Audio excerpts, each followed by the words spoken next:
مساء الفل على الدبابات، عاملين ايه؟ يا رب تكونوا بخير. النهارده هديكوا تمرينة الظهر من نفس السايكل اللي انا نزلت لكم منه قبل كده تمرينتين، ولو مش فاهم انا بتكلم على ايه خش على الفيديوهات القديمه هتلاقي تمرينة الشست وتمرينة الرجل موجودين، واستنى مني بقيه السايكل تمرينة الكتف وتمرينة الدراع. وما تنساش لو فيديوهاتي بتعجبك وبتستفاد منها اي حاجه يا ريت تدعمني بلايك وشير وسبسكرايب للقناه على اليوتيوب وفولو على التيك توك. ويلا بينا نبدا تمرينة الظهر الجباره دي.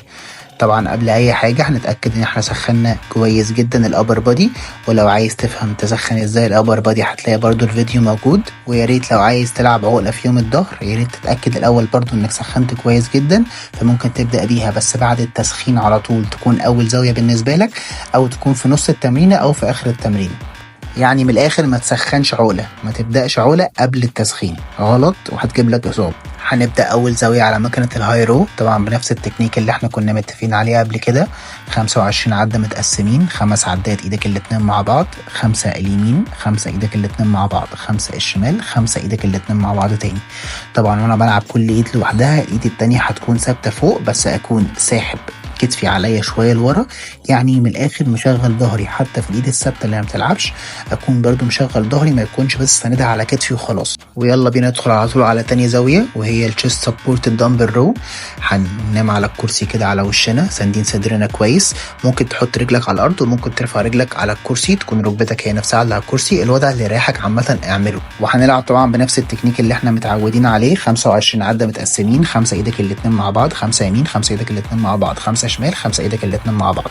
ونفس الفكره بتاع التمرين اللي فات، طبعا هنسحب الايد اللي احنا بنلعبش بيها لفوق شويه بحيث ان الظهر يكون شغال معانا مش بس مريح وخلاص. هندخل بعد كده على ثالث زاويه هتبقى على الكابلات هاي رو. هنحط الكابل اعلى من مستوى كتفنا ونعمل بنت اوفر، نوطي بظهرنا كده لتحت، والسحبه كلها تكون بالكوع. نركز ان احنا نستريتش اللات للاخر واحنا بنطلع، ونقفل الكوع جامد لتحت واحنا بننزل عشان نشغل عضلات الظهر كلها.